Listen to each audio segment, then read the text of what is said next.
Hello and welcome back to my channel. In today's video we'll be talking about buoyancy. Okay, so what is buoyancy? Buoyancy is an upward force which is exerted by the fluid on the body. Okay, so buoyancy is the upward force exerted by the fluid on the body. So in a real world we can find buoyancy. So the example is that anything you put in water, okay, it goes down first and then it will have a upward reaction, and that upward force exerted is exerted by what? By the water, which is a fluid, okay, on the body. Okay, so always remember, buoyancy, the upward force will be always equal to the upward force will always be equal to the weight of the fluid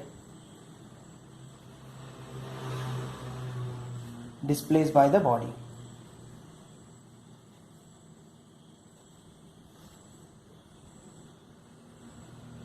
So, okay, I hope this is clear for you on what is buoyancy. Okay, now coming to the next important definition, what is center of buoyancy? Okay, center of buoyancy, as the name suggests, okay, it is a force of buoyancy. It is a place where the force of buoyancy is supposed to act. Okay, it is a point where the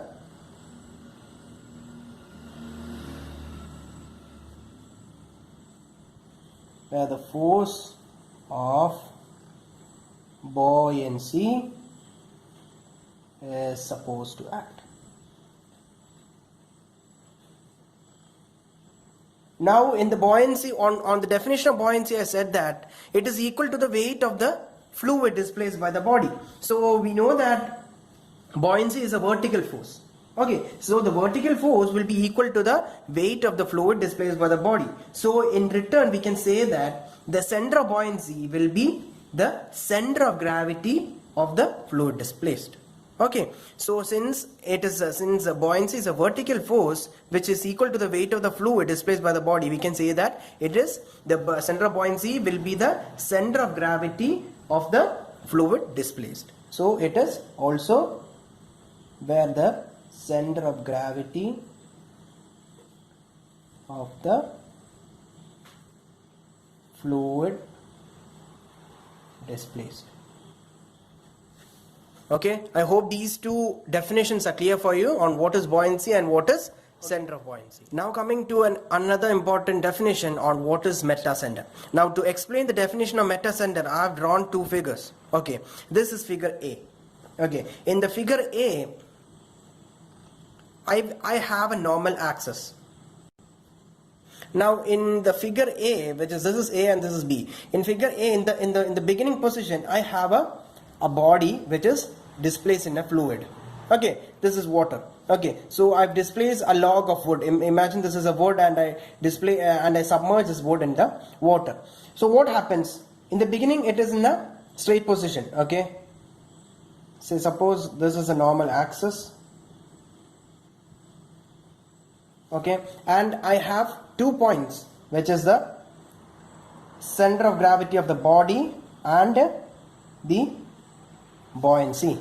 Okay, now what I do, I displace with a small pressure, I apply a force to the clockwise direction. So what if I pull down, what if I push down the wood from this side? So what happens? The wood displaced to the clockwise direction. So what happens when we displace the wood to the clockwise direction? We have normal axis. Now here we have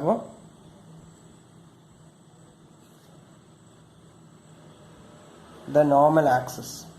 Okay, this is the normal axis, and we have the center of gravity of the body here, and we have the buoyant force. Okay, in the normal axis position, but now it is displaced in the clockwise direction. So what happens? The buoyant force get displaced to the right hand side.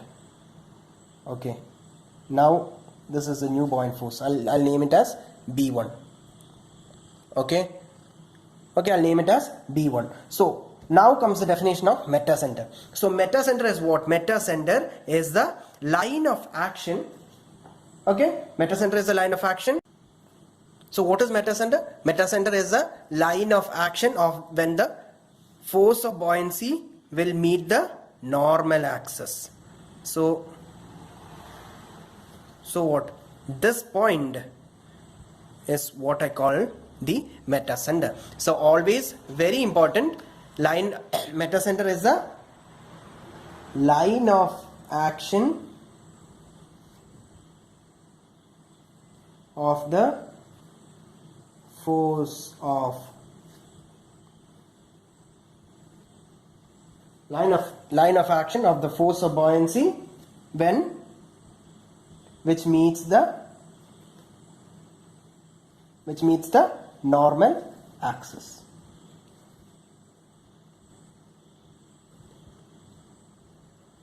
So this point is what I call the metacenter. Okay, when I displace it by a small angular displacement. So this is what happens when I displace it with a small angular displacement. Okay, so now there's another important definition on what is metacentric height. Okay.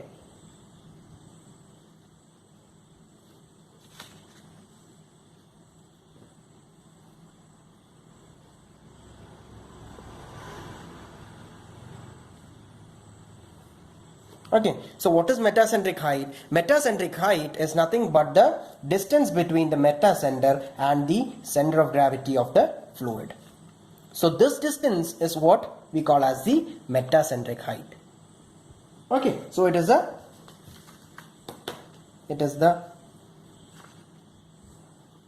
distance between the metacenter of the floating body and the center of gravity of the body, and the COG, center of gravity of the body. So I hope this is clear for you on what is metacenter and metacentric height. Okay.